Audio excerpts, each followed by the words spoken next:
Բարի լույս ելի հեռուստադիտողներ, մենք այս պահին արդեն ունենք հյուր եւ մենք սկսում ենք զրուցել շատ կարեւոր, շատ հրատապի թեմայի մասին, որը մի պահ եղավ, որ հասարակական ճնշման ներքո սկսեց լուսաբանվել, բայց շատ արագ էլ այդ ալիքը հանդարտվեց եւ ինձ եւ կարծում եմ, որ շատ-շատերի մոտ նույնիսկ այնպիսի տպավորություն էր ստեղծվել, որ եզդիների դեմ կատարվող այդ ցեղասպանությունը կարծես թե ավարտվել է, ամեն ինչ հանդարտվել է եւ ամեն ինչ ընկել է իր տեղը։ Մեր հեռուստաընկերությունը, մասնավորապես մեր ծրագիրը շարունակում է ուշադրության կենտրոնում պահել այս թեման եւ մենք այս պահին փորձենք տեսնել, թե ինչ իրադարձություններ են ծավալվում եւ այս հարցը որ փուլում է գտնվում։ Մեր հյուրն է երիտասարդ եզդիների ասոցիացիայի նախագահ Սաիդ Ավդալյանը, բարի լույս Սաիդ։ Բարի ձեզ։ Ինչ է կատարվում, մենք վերջին զարգացումներից հետո, երբ հայ հասարակությունն էլ հավաքվեց եւ որոշակի օգնություն, հումանիտար օգնություն հավաքեց եւ ուղարկեց այն եզդիներին, որոնք այս պահին գտնվում էին ճանապարհներին կամ շրջափակման մեջ, դրանից հետո վերջացավ արդեն խոսակցությունները։ Ինչ է կատարվել այդ օրվանից հետո եւ ինչ է կատարվում հենց հիմա եզդիների հետ։ Եզդիների հետ այսօր կատարվում է ցեղասպանություն բառի բուն իմաստով առանց ինչ-որ չափազանցությունների։ Իրաքի եւ Լևանտի Իսլամական Հանրապետության ահաբեկչական խմբավորումը, որ այսօր վերանվավել եւ կոչվում է Իսլամական պետություն ահաբեկչական խմբավորման, իր առջեւ նպատակ է դրել իսպառ ոչնչացնելու եզդիներին։ Հռոմի Պապի կողմից Իրաք ուղարկված կարդինալ Ֆերնանդո Ֆիոլի խոսքերով քրիստոնյա ազգերը, Իրաքի քրիստոնյա ազգերը ավելի քիչ են տուժում, քան եզդիները։ Եթե քրիստոնյա ազգերը այդ մուսուլմանությունը ընդունելու առաջարկը չեն ընդունում, ինչպես նաև այնտեղ մնալու համար նախատեսված տուրքը չեն վճարում, նրանք պարտադիր պետք է լքեն իրենց բնակավայրերը, սակայն քրիստոնյա ազգերին այս բանի համար երբեք չեն սպանել։ Իսկ ինչ վերաբերում է եզդիներին, կոնկրետ եզդիների առջև այլընտրանք չի դրվում, նրանք կամ պետք է մահմեդականություն ընդունեն, կամ պետք է ցեղասպան լինեն, կոտորվեն։ Հետևաբար եզդի տղամարդկանց, ովքեր հիմնականում հրաժարվում են մահմեդականություն ընդունել, անմիջապես սպանում են։ Իսկ կանանց եւ երեխաներին առևանգում եւ այնուհետեւ Մոսուլի սև շուկաներում ստրկության վաճառում, գերության վաճառում եւ այլն։ Այս խնդիրը, այս ցեղասպանությունը շարունակվում է մինչև օրս եւ իհարկե այսօր այն մտայնությունը կա, որ կարծես թե ցեղասպանությունը ավարտվել է, ոչ։ Շանգալի եզդիաբնակ Շանգալի մարզը, որը 800,000 եզդի ազգաբնակություն ուներ, այսօր լիովին դատարկված է։ Այդ Սինջար լեռան վրա գտնվում են 7000 եզդի ազգաբնակություն, որոնք տվյալ դեպքում շրջափակված են իսլամական պետության այդ զինյալների, ծայրահեղ իսլամիստների կողմից եւ մատնված են սովի, այնտեղ նաև նրանց կոտորում են անընդհատ ինչ որ մարտեր են տեղի ունենում, հարձակումներ են տեղի ունենում եզդի աշխարհազորային կամավորական այդ ջոկատների դիրքերին, նրանց գլխավոր շտաբին, ինչպես նաև այնտեղ գտնվող եզդիական սրբավայրին։ Տվյալ դեպքում ցանկանում են եզդիական մշակութային բոլոր կոթողները ոչնչացնել, քանի որ հասկանալի է այնտեղ պետություն ստեղծելու համար անհրաժեշտ է այդ բնիկ ժողովուրդների այն ամեն ինչը ինչ որ վերագրվում է այդ բնիկ ժողովրդին, պետք է ոչնչացնել։ Հետևաբար այնտեղի բոլոր սրբավայրերը, բոլոր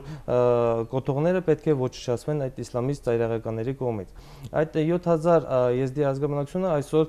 շրջափակման մեջ է գտնվում այդ ծայրահեղ իսլամիստների կողմից, այն բոլոր ճանապարհները, այն բոլոր ուղիները, որոնցով հնարավոր է այդ Սինջար լեռից իջնել, դրանք բոլորը իսլամիստ ծայրահեղականների կողմից ականապատվել են եւ հետեւաբար անհնար է այնտեղից իջնել։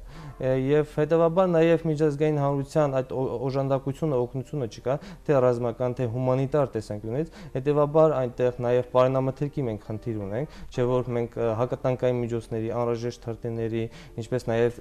ծանր սպառազինության խնդիր ունենք։ Տվյալ դեպքում այս օգնությունը չկա եւ եզդիները այսօր պայքարում են հիմնականում կալաշնիկով ավտոմատներով ընդդեմ այն իսլամիստների, ովքեր այսօր սպառազինված են ավելի որակյալ եւ ավելի ժամանակակից ռազմատեխնիկայով, որը նրանց տրամադրել է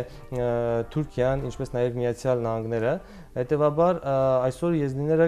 գտնվում են իսպառ ոչնչացման վտանգի տակ։ Եվ եթե միջազգային հանրությունը, գերտերությունները, միջազգային կառույցները ինչ որ քայլեր չձեռնարկեն այս իրավիճակը կարգավորելու, եզդիների ցեղասպանությունը կանխելու, ապա այդ միջազգային հանրությունը կունենա այնպիսի մի ճշնամի,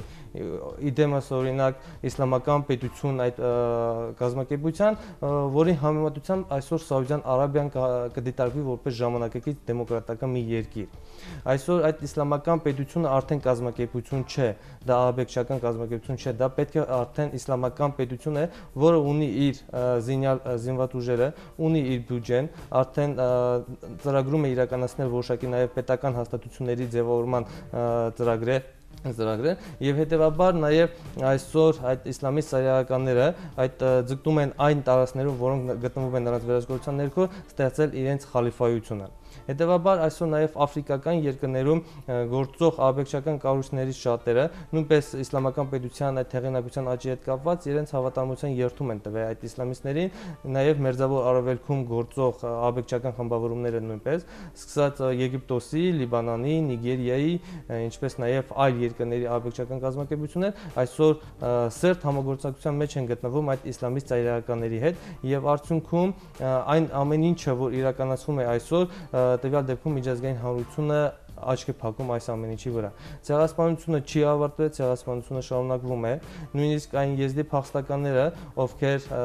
մազապուրց փրկվել են այս կոտորածներից, հիմնականում ապաստան են գտել Սիրիայի քրդաբնակ շրջաններում, Իրաքյան քրդաբնակ շրջաններում, ինչպես նաև Թուրքիայի հատվածներում, սակայն նրանք նույնպես ոչնչացման վտանգի տակ են գտնվում։ Չէ որ արդեն ձմեռ է մոտենում, չէ որ այնտեղ նրանք մնացել են անօթևան, առանց ինչ-որ սննդի եւ այլ հումանիտար օգնության։ Տվյալ դեպքում Իրաքյան Զախո քաղաքում մենք ունենք 25000 եզդի փախստական ընտանիքներ, ընդհանուր առմամբ 147000 բնակչություն։ Հետևաբար միայն նրանցից 5000 եզդի ընտանիքներն են այսօր ընդգրկվել ճամբարներում, իսկ 20000 եզդի ընտանիքները գտնվում են անօթևան։ Այնտեղ ձմեռը արդեն մոտենում է եւ այնտեղ եղանակը կլիման կարող է հասնել մինչեւ -5 աստիճանի ներկա պահին։ Եվ հետեւաբար այսօր տեսեք մենք ունենք նրանցից 40%-ն է, որ տվյալ դեպքում ընդգրկված են այդ ճամբարներում եւ այդ ճամբարներում նույնպես դրանք տաքացնելու համար անհրաժեշտ է 30000 ջերմաթակացուցիչ, որոնցից ընդամենը այսօր 2000-ն է ձեռք բերվել։ Այսինքն ՄԱԿ-ի կողմից, այլ կառույցների կողմից, որոնք այսօր կոչված են, նպատակ ունեն մարդկությունը փրկելու, մարդկությանը զարգացում տալու, այսօր ինչ որ քայլեր չեն իրականացնում այս ամեն ինչը կանխելու համար։ Միջազգային Միացյալ Նահանգները, որ համարվելով գերհզոր պետություն, այսօր դժվար թե ինչ-որ այլ երկիր գտնվի, որ կարողանա ռազմի դաշտում դիմակայել այս պետությանը։ Սակայն միայն ավիահարվածներով ինչ-որ փորձել իրավիճակը կարգավորել անարդյունավետ է։ Կարծես դեժավյու լինի, լրիվ նույն պատմությունն է, որ կրկնվում է, լրիվ նույն պատմությունն է, որով անցել է հայ ազգը, հույս ունենալով, որ միջազգային կազմակերպությունները, գերտերությունները, որոնց աչքի առաջ կատարվում է ցեղասպանությունը, կարձագանքեն, հա, ինչ որ կերպ կօգնեն, ինչ որ կերպ կփորձեն կանխել, որովհետև կրկին նույն վտանգը կար, որ կրկին այս դեպքում էլ Թուրքիան կհզորանա եւ կդառնա վտանգավոր մի մարմին ամբողջ երկրագնդի համար։ Այդ փորձը արդեն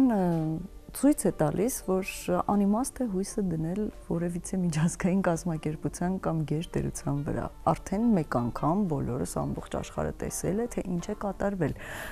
Եղել են բարի մարդիկ, եղել են միսիոներներ, եղել են կազմակերպություններ, որոնք շատ արդար անկախ ամեն ինչից փորձել են օգնել։ Այսօր էլ կան այդպիսի կազմակերպություններ մարդիկ, բայց դրանք շատ փոքր թիվ են կազմում, այսինքն հարցեր լուծել համաշխարհային պատմության մեջ, փորձել կանխել եզդիների ցեղասպանությունը, նրանք ի վիճակի չեն։ Հույս դնել, որ ինչպես դուք ասացիք, գերտերությունները ձայն կհանեն, անիմաստ է հույս դնել։ Արդյոք պլան B, այսպես ասած, կամ որևիցե մի այլ տարբերակ մտածում է եզդի ժողովուրդը, ժողովրդի այն հատվածը, որը հերոյ է,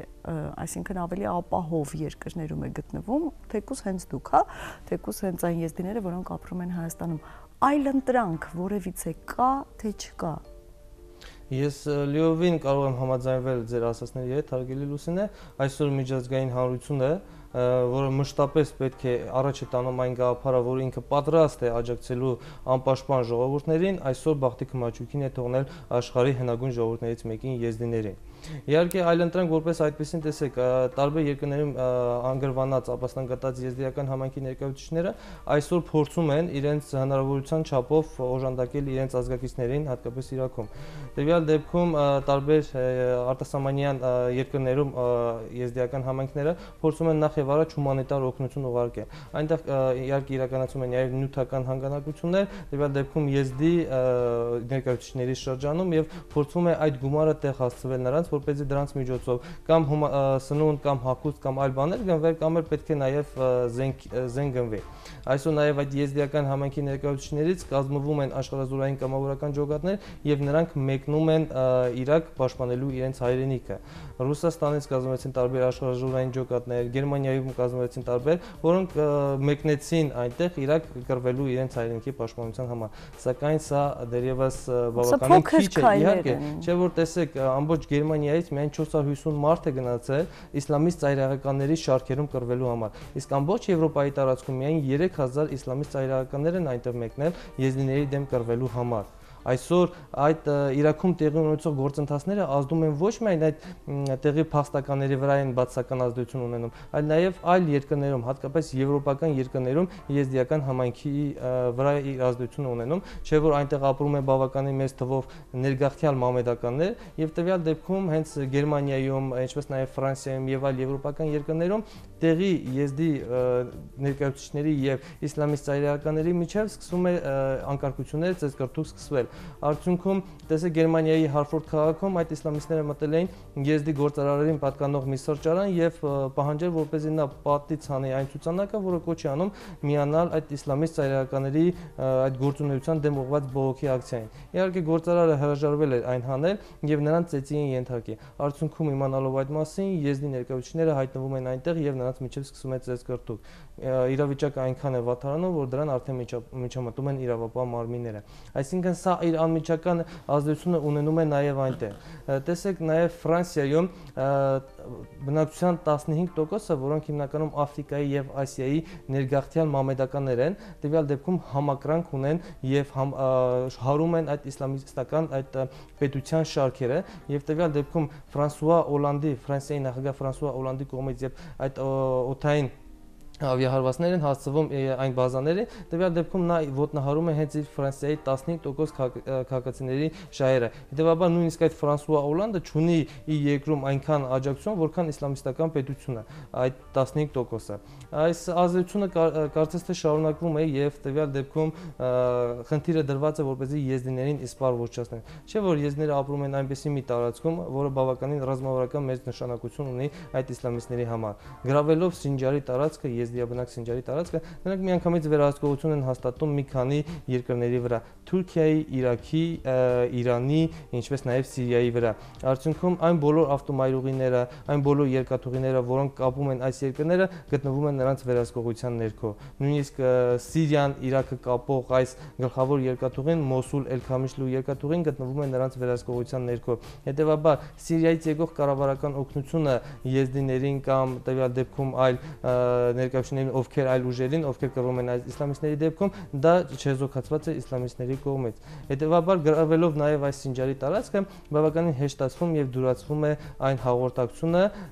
իսլամիստ ծայրահեղականների միջև, ովքեր կռվում են եւ Իրաքում եւ Սիրիայում։ Այսինքն նրանք կարող են միմյանց շատ հեշտությամբ փոխօգնության հասնել։ Գրավելով նաև այս տարածքը, Սինջարի տարածքը, նրանք միաժամանակ նաև կարողանում են հյուսիսից շրջանցել եւ թիկունքից հարվածել նաև Մոսուլին,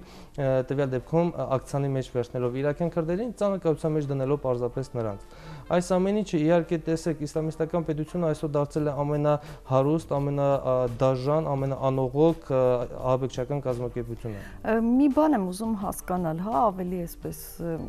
կամ բաներ, որոնք օրինակ ուղղակի մեզ հեռուստադիտողի համար կամ ուղղակի հասարակ շարքային քաղաքացու համար հասկանալի չի։ Իսլամիստները կռվում են միայն եզդիների դեմ, թե նաև կան քրդական որոշակի հատվածներ, որոնց դեմ նրանք նույնպես կարող են դուրս գալ, թե միևնույն է քրդերի սատարումը ունի իսլամիստական այդ կազմակերպությունը, բոլոր քրդերի նկատի ունեմ։ Այս իսլամիստները տվյալ դեպքում իրենց շարքերում կան այնպիսի ազգերի ներկայացուցիչներ, ինչպիսիք են օրինակ չեչեններ, Դագեստանի ներկայացուցիչներ, ինչպես կարող են լինել նաև քրդեր, ովքեր դավանում են այդ ծայրահեղ իսլամը։ Իսկ մնացածը ովքեր չեն դավանում, փաստորեն էլի հակառակ բանակում են գտնվում։ Տեսեք, նրանք երբ փորձեցին շրջապատել Սինջարը, եզիներով բնակեցված այդ Շանգալի մարզը, տվյալ դեպքում ցանկանում էին ցեղասպան անել, նրանց օգնության հասան Աբդուլլա Օջալանի, Քրդստանի բանվորական կուսակցության ներկայացուցիչները եզիներին օգնության եկան։ Սակայն երբ սկսվեցին նրանց միջև մարտեր տեղի ունենալ, իսլամիստ ծայրահեղականները այլ քաղաքականություն որդեգրեցին։ Նրանք սկսեցին Ռոժավայում, այսինքն Սիրիական Քուրդիստանում քրդական բնակավայրերը սկսել ռմբակոծել, ռմբահարել, որպեսզի Քրդստանի բանվորական կուսակցության ներկայացուցիչները անցնեն դեպի Սիրիա, Քոբանի, որպեսզի այնտեղ պաշտպանեն այդ իրենց քուրդ ազգակիցներին, որպեսզի եզիդներն մնան անպաշտպան։ Հետևաբար այնտեղ սկսելով այդ ջարդերը, այդ կոտորածները, նրանք նորից վերադարձան եւ իրականացրեցին իրենց այս կոտորածը եզիդների նկատմամբ։ Այսինքն կարելի է այսպես, հա, հետևություն անել, առաջին խնդիրը առաջնահերթ եզդիների ոչնչացումն է, ձեր կարծիքով, հետո նոր մնացածի, ովքեր համաձայն չեն իրենց գաղափարների հետ։ Ինչու եմ հարցը տալիս, որովհետև կարծես թե երբ Թուրքիան բացեց իր սահմանները ու փորձեց օգնության ձեռք մեկնել, հա, ոչ միայն եզդիներին, այլ նաև քրդերին։ Դրա համար շատերս, ովքեր շատ խորը չէին ուսումնասիրել հարցը, ուզում էինք հասկանալ, եթե եզդիներն ու քրդերը իրար հետ հակամարտության մեջ են տվյալ դեպքում, այսինքն այնպիսի տպավորություն է ստեղծում, որ քուրդ ժողովուրդը ուզում է վերացնել իսպառ եզդի ժողովրդին, այսինքն ոչ թե քուրդ իսլամիստ ծայրահեղականները, այլ քուրդ ժողովրդի եւ եզդի ժողովրդի մեջ է, հա, այս խնդիրը ոնց որ հայերի եւ թուրքերի։ Այդ դեպքում ինչպես է կարողանում Թուրքիան միանգամից օգնություն ցուցաբերել երկուսին էլ եւ երկուսը իրար հետ համապատասխան օգտվում են այդ օգնությունից։ Փաստորեն ստացվում է, որ այդպես չի։ Տեսեք, Թուրքիան բավականին այդ իսլամական պետության այդ զինյալների, գրոհայիներին բավականին մեծ աջակցություն է ցուցաբերում։ Նախ երբ սկսվեցին Սիրիայում, այդ Սիրիական Քուրդիստանում այդ ջարդերը, հիմնականում Թուրքիան փակել էր իր սահմանը։ Տարօրինակ հեշտությամբ այդ իսլամիստ ծայրահեղականները կարող են անցնել թուրք-սիրիական սահմանը, մինչդեռ այնտեղի քրդական բնակչությունը չէր կարողանում անցնել։ Նույնիսկ Քրդստանի բանվորական կուսակցության ներկայացուցիչները չէին կարողանում Թուրքիայից թափանցել դեպի Սիրիա, որպեսզի այնտեղ իրենց իհարկե ազգակիցներին օգնություն տրամադրել։ Հետևաբար այն Թուրքիան Ամերիկայի Միացյալ Նահանգների սպառնալիքների ներքո, նարաճնշման ներքո բացեց իր սահմանը եւ հետևաբար նաեւ Ամերիկայի Միացյալ Նահանգների կողմից պարտադրանքի ճնշման ներքո Քուրդիստանի նախագահ Մասուդ Բարզանին 150 հոգանոց ռազմական զորախումբ է ուղարկում հենց սիրիական այդ Քուրդիստան քրդական ինքնավարությունը պաշտպանելու համար։ Սա նույնպես ունի իր նշանակությունը ու նույնպես ունի իր պատճառները։ Թուրքիան չէր կարող իր սահմանը չբացել այս ամեն ինչի համար, չէ որ դա կդիտարկվեր որպես արդեն ահաբեկչությանը չեզոք աջակցություն այս ահաբեկչությանը։ Տվյալ դեպքում Թուրքիան այն միջազգային կոալիցիայի մեջ դերևս չի ներգրավել, ակտիվ մասնակցություն չի ունենում։ Նույնիսկ այնտեղ Ինջիրլիքի ռազմաբազայի օգտագործման հնարավորություն չկա, այնտեղ Թուրքիայի տարածքում ռազմական ինքնաթիռներ չեն կարողանում օդ բարձրանալ, այսինքն ԱՄՆ-ի պաշտպանության նախարար Հեգելի Թուրքիա կատարած այցի եւ դրա շրջանակներում անցկացած բանակցություններից հետո այնտեղ պետք է Թուրքիայի ակտիվ դերակատարություն լիներ այս իսլամիստների դեմ պայքարում, սակայն Թուրքիայի զինված ուժերի գլխավոր շտաբի պետ Օզելը հայտարարել, որ իրենց դերակատարությունը կլինի բավականին սահմանափակ։ Հետևաբար ԱՄՆ-ի ներքո ճնշման ներքո, որպեսզի չդիտարկվի որպես ահաբեկչությանը սնուցող երկիր, նա բացեց իր սահմանը։ Միաժամանակ իր չներգրավվածությունը, իր չմասնակցությունը այս միջազգային կոալիցիային կոմպենսացնելու համար նա տրամադրեց իր տարածքը, որպեսզի այնտեղով անցնի դեպի Սիրիա։ Իսկ ինչ վերաբերում է հիմնականում քրդական ինքնավարությանը, հատկապես իրաքյան քրդական ինքնավարությանը, տվյալ դեպքում նրանք նույնպես իրենց մեղավորությունը ունեն հենց այս ցեղասպանության մեջ, չէ որ մարտերը սկսվելուց առաջ քրդական փեշմերգան գտնվում էր Շանգալի մարզում։ Եվ այնտեղ հիմնականում կարող են պաշտպանել եզդիներին, սակայն դա տեղի չունեցավ։ Նրանք հավաքեցին նաև եզդի բնակչության մոտ այն բոլոր զենքերը, զինատեսակները, խոստանալով, թե կտրամադրվեն ավելի նոր, ավելի որակյալ զինատեսակներ։ Այսինքն ժողովրդին թողեցին անզեն եւ հեռացան այնտեղից։ Իսկ իսլամիստները օգտվելով այդ հնարավորությունից հարձակվեցին եւ կոտորեցին։ Ես Սայիդ ջան, առաջարկում եմ մի պահ դադար վերցնել, մենք հետո կշարունակենք մեր զրույցը, մնացեք մեզ հետ։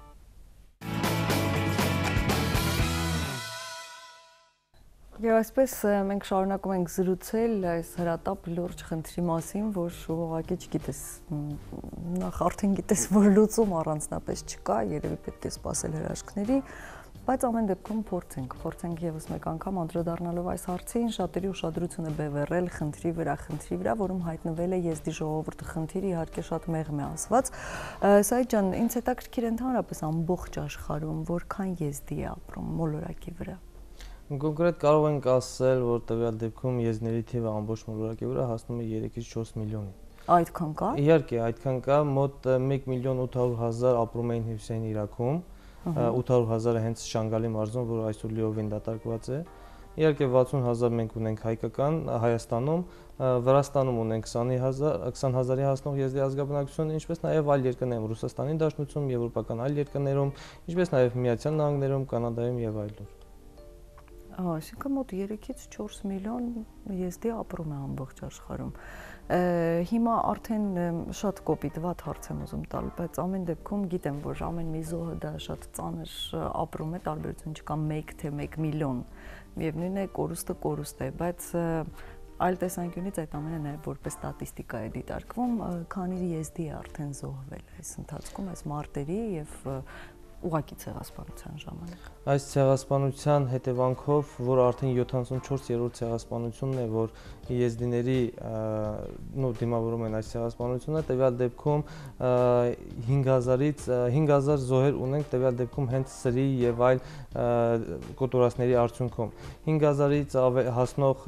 զոհեր ունենք տվյալ դեպքում սովի, ծարավի եւ ինչպես նաեւ արևի տապից տվյալ դեպքում, իսկ նաեւ ունենք 4000-ից մինչեւ 5000 եզդի աղջիկներ եւ կանայք, ովքեր գտնվում են այդ իսլամիստ ծայրահեղականների ձեռքում եւ նրանք ստրկության են վաճառվում։ Այս ստրկության վաճառվելու կետի վրա մի պահ կանգ առնենք։ Արդյոք 3-ից 4 միլիոն եզդին, որ ապրում է ամբողջ աշխարհում, հնարավոր չէ ստեղծել մի փոքրիկ կազմակերպություն, որը կզբաղվի կոնկրետ միայն այդ հարցով, այսինքն անընդհատ հետազոտի սև շուկան եւ կարողանա այնքան գումարներ հայթայթել, որպեսզի միայն իրենք կարողանան գնել։ Հա, եթե դու չես կարող հրով եւ սրով գնալ ու ասել այսում կնոջը կամ աղջկան կամ մորն ես, այսպես ասած, բան ասում,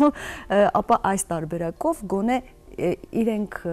ծածուկ ինչ-որ տարբերակներով գնեն սև շուկայից եւ ազատություն պարգևեն այդ մարդկանց։ Կա այդպիսի տարբերակ։ Իհարկե, տվյալ դեպքում որոշակի ժամանակ առաջ մոտ 234 եզդի փախստականների ազատագրեցին այդ իսլամիստ ծայրահեղականների ձեռքում, որոնցից 150-ը տղամարդիկ էին եւ 84-ը կանայք։ Նրանց ազատագրեցին հիմնականում 1.5 միլիոն ԱՄՆ դոլարով։ Այսինքն այս գումարը բավականին Չէ, դա ազատագրելը ուրիշ հարց է, իհարկե, հետ այդ դեպքում, եթե նրանք գիտեն, որ եզդի ժողովուրդն է գալիս, բնականաբար պիտի գումարներ այսպես օթում կրակեն, դուք էլ ուզած թե չուզած պիտի այդ գումարը գտնեք տակ, բայց զուտ շատ ծածուկ, հա, ինչ որ ֆիլմի սցենար եմ երևի ասում, շատ ծիծաղելի է թվում, բայց օրինակ մեկը ես գնամ սև շուկա, ես գիտեմ դու ինձ հաղորդել ես, որ այնտեղ այսպիսի մարդիկ կան, պետք է հրատապ է նրանց ազատագրելը, ես գնամ թեկուզ հայ, գնամ ուզում եմ այնտեղից ինձ համար ծառա գնեմ ու սև շուկայից գնեմ, բերեմ հանձնեմ ձեզ այդ մարդկանց։ Այսպիսի մեխանիզմ որոշակի մշակվում է, որոշակի համագործակցություն այն ազգերի հետ, որոնք ինչ որ կերպ փորձում են աջակցել, օգնել։ Ուղղակի սև շուկայից ոչ թե որպես տրուկ գնես, այլ գնեն եւ հանձնեն ձեզ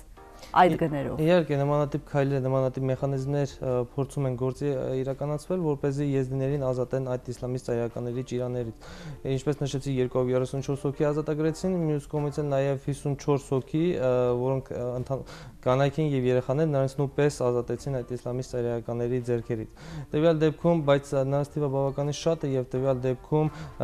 նրանք եզդի կանանց վաճառում են հատկապես այդ իսլամիստ ծայրահեղականների նորից, իրենց շարքերում են վաճառում եւ վաճառում են 50-ից 150 ԱՄՆ դոլարով։ Տվյալ դեպքում բավականին դժվար է այդ ամեն ինչը իրականացնել, չէ՞ որ իմանալով այդ ամեն ինչի վերաբերյալ այդ իսլամիստ ծայրահեղականները կարող են անխնա կոտորել բոլորին։ Այդ դրա վկայությունը այսօր եզդիների ցեղասպանությունն է։ Այսօր քայլեր իրականացվում են, մեր գլխավոր նպատակը հենց դա է, որպեսզի մեր այն փախստականների վիճակը մի կողմից բարելավի, մյուս կողմից էլ այդ իսլամիստ ծայրահեղականների ձեռքում գտնված այսօր հայտնված այդ եզդիներին ազատել նրանց ճիրաներից։ Ծայրահեղ վիճակում գտնվող եզդիների մասին հիմա կարող եմ հասկանալ, հա, հնարավոր չէ ներթափանցել դեպի Սինջար լեռ, գնալ այնտեղ օգնություն ցուցաբերել կամ ուղղակի կանգնել նրանց կողքին եւ շարունակել կռվել ծայրահեղ իսլամիստների դեմ, բայց արդեն այն եզդիները, որոնք գտնվում են, ինչպես քիչ առաջ նշեցիք, տասնյակ հազարավոր եզդիներ, որ արդեն մազապուրծ են եղել այդ ամենից, ուղղակի հիմա մեկ այլ վտանգի առաջ են կանգնած, մոտենում է ձմեռը եւ նրանք չունեն ուղղակի անօթևան են։ Նրանց օգնության հասնելը շատ ավելի հեշտ է եւ ընդհանուր եզդի ժողովրդի կողմից եւ նաեւ միջազգային կազմակերպությունների ու այ գերտերությունների, հա, որոնք չեն կարող այս խնդիրը լուծել, գոնե ինչ որ ձեռք մեկնեն, արդեն ազատագրվածներին մի բանով կարողանան օգնել։ Այս դեպքում ինչի շարժ չկա, սա չեմ կարողանում հասկանալ։ Տեսեք, այսօր ոչ թե տասնյակ հազարների, այլ հարյուր հազարավոր փախստականներ մենք ունենք, տվյալ դեպքում Սիրիայում, Թուրքիայում, Իրաքում,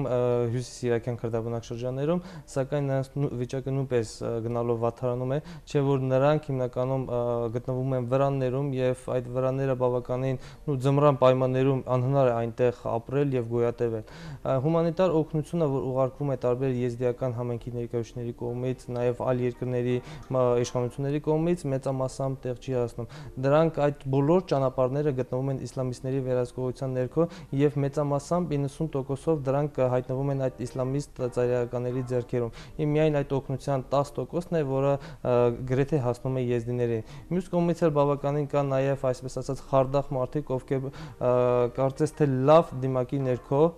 բարի մարդ ձևանալով փորձում են օգնություն իրականացնել, սակայն այս օգնությունը իրենց անունով վերագրելով այնուհետև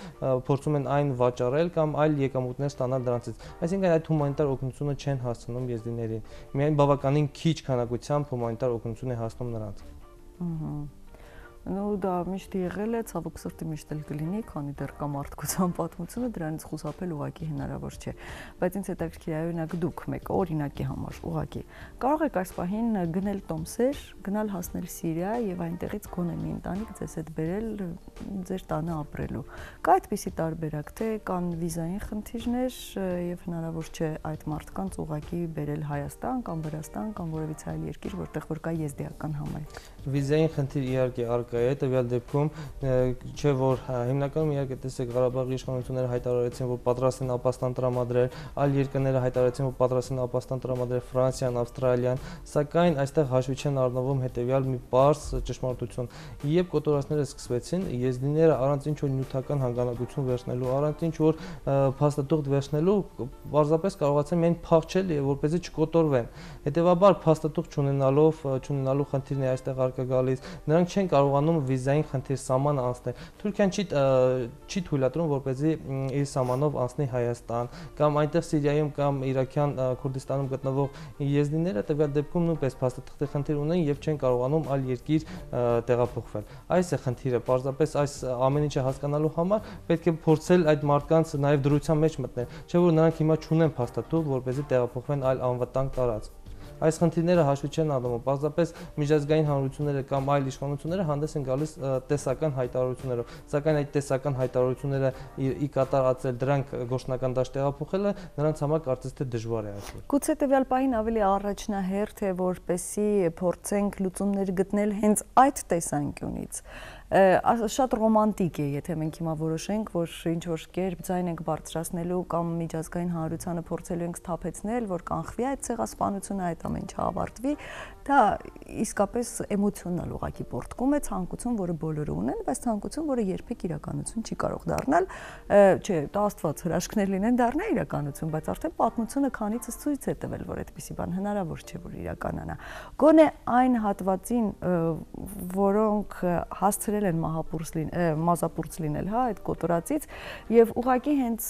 բնականաբար այս դեպքում հաշվի առնելով իհարկե զոհերի թիվը, այդ ցավը, որ կրում ես քո մեջ, բայց առաջնային խնդիր է դառնում ազգի պահպանումը, հա, եւ փրկելով նրանց ում հնարավոր է փրկել, գուցե հետո ստեղծվի հնարավորություն շարունակելու, ավելի այսպես բազմանալու եւ ինչու ոչ մեկ օր էլ պետություն ստեղծելու, հա, այդ հեռանկարը սա մի քիչ ավելի մոտ է տրամաբանությանը, քան հիմա բոլորին այսպես ձայն բարձրացնենք, ասենք կանգնեցրեք ցեղասպանությունը չի կանգնելու դա։ Այս ինչպես մեր խրիմյան հայրիկներ ասում, այստեղ միայն երկաթե շերեփի խնդիրը կա, ոչ ոք ձեզ ուղղակի գեղեցիկ աչքերի համար չի գալու, ասի գիտեք ինչ, եկեք կանգնեմ ձեր կողքին։ Գուցե մենք սկսենք այլ ուղղությամբ աշխատել, ձայն բարձրացնել, որպեսզի լուծվի այդ խնդիրը։ Տեսական հայտարարություն, եթե արել է որոշակի պետություն, ապա թող նաև տեխնիկապես մտածի ինչպես լուծել այդ հարցը։ Չբնակեցված տարածքները տալ, եզդիները կան եւ կշենացնեն, եւ այդ չբնակեցված տարածքները կբնակեցվեն, կշենանան եւ այդ մարդիկ կունենան տանիք իրենց գլխի վերևում, բայց ինչպես դա անել մեքենաներով, կառավարության կողմից գնալ, ասենք այդ ավտոբուսում ինչքան մարդ կտեղավորվի, անվտանգ բերել, հասցնել այստեղ կամ վիզային խնդիրներ լուծել, գուցե այս ուղղությամբ սկսվի պայքարը, մինչև տեսնենք ուր է հասնելու մնացած։ Իհարկե նմանատիպ քայլեր այսօր իրականացվում են, նմանատիպ աշխատանքներ, նմանատիպ խնդիրներ այսօր դրված են ոչ միայն Հայաստանի, այլ նաև այլ երկրներում ապաստան գնաց եզդիական համայնքի ներկայացուցիչների առջև եւ բոլորն էլ իրենց հնարավորությունների ներածեն չափով ցանկանում են ձգտում են փորձել կարգավորել այս խնդիրները։ Սակայն տեսեք, այլ երկրները այսօր հայտարարում են, որ փորձում են ապաստան տրամադրել եզդիներին, սակայն դա խնդրի լուծում չէ։ Փորձել այդ համայնքները հենց իրենց տարածքներում դրանց անվտանգությունը ապահովել, դա է խնդրի լուծում։ Այսօր Ֆրանսիայի նախագահը հայտարարում է, որ պատրաստ է ապաստան տալ քրիստոնյա ասորիներին, ինչպես նաև եզդիներին, սակայն դա խնդրի լուծում չէ։ Այսօր տարբեր երկրներ են հայտարարում դրա մասին։ Պետք է պարզապես այդ համայնքների անվտանգությունը ապահովել այդ երկրներում, չէ որ պետք է օրինակ հայկական սպեկտրի կողմից դա պետք է դիտարկվի ոչ թե հումանիտար աղետի, այլ աշխարհակահաղական գործընթացների եւ նաև մերձավոր արևելքում հայկական սփյուռքի անվտանգության տեսանկյունից, չէ որ այստեղ այդ տարածքներում ապրում է մեծ թվով նաև հայկական համայնքներ եւ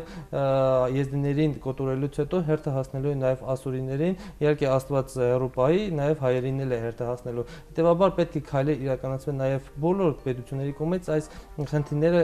վերջ դնելու համար։ Այս ամեն ինչը նաև Միացյալ Նահանգների կողմից միգուցե այս երկրները չեն հասկանում իրենց շահը, սակայն այստեղ նրանց շահերները նույնպես ոտնահարվում են։ Միջազգային Միացյալ Նահանգների կողմից սա կարող է դիտարկվել եզդիական գործոնը որպես նաև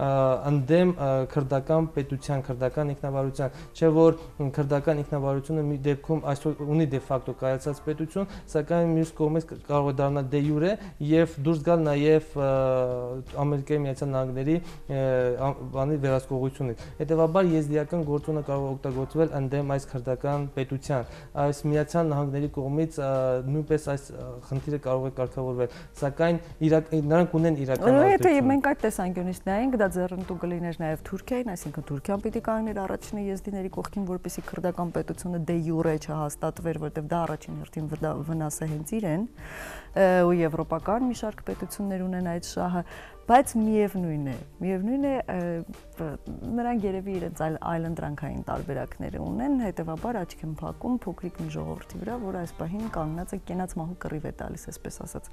Սա ջան, ցավոք մեզ հատկացված եթերաժամը ավարտվեց ու մենք ինչքան էլ խոսենք, չգիտեմ արդյոք կկարողանանք որևէ հարց լուծել այս ասպարեզում, բայց առաջարկում եմ պարբերաբար հանդիպել,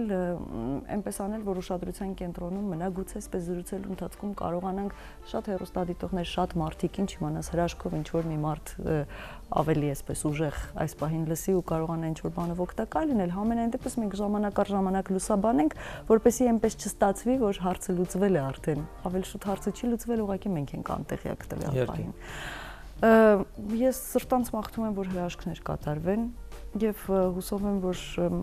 հաջորդ լուրը, որ մենք կլսենք, դա կլինի բարի լուր եւ կիմանանք, որ խնդիրը լուծվել է, բոլորը սթափվել են կամ մեկ այլ լուծում են գտել իրենց նպատակները իրականացնելու համար ու հանգիստ են թողել եզդի ժողովրդին։ Չգիտեմ ուղղակի ուրիշ ինչ ասել, շնորհակալություն շատ եւ մինչ նոր հանդիպում։ Ձեզ նույնպես շնորհակալություն, քանի որ հնարավորություն եք տալիս այս հարցը լուսաբանելու համար։ Չէ որ վերջին շրջանում արդեն բավականին пассивացել է այս եզդիների ցեղասպանության վերաբերյալ իրադարձությունների ներկայացումը եւ հետեւաբար կենտրոն հերոստանգերության ողջ անձնակազմին մենք մեր շնորհակալություն ենք հայտնում, որ իրենց ուշադրության կենտրոնում պահում են այս իրականում պարտականությունների համար չի կարելի շնորհակալություն հայտնել, այսինքն ոչ մի ավել բան չի արվում, քան պարտավոր ենք մենք անել։ Մեր հյուրներ երիտասարդ եզդիների ասոցիացիայի նախագահ, հա, ճիշտ եմ ասում, Սայիդ Ավդալյանը, սիրելի հեռուստադիտողներ, իհարկե այսպես տխուր նոտայի վրա ենք ավարտում մեր ծրագրի այս հատվածը, շարունակեք մնալ մեզ հետ, հուսով ենք, որ շատ շուտով արդեն հարցի լուծումն էլ կարողանանք ներկայացնել մեր եթերից։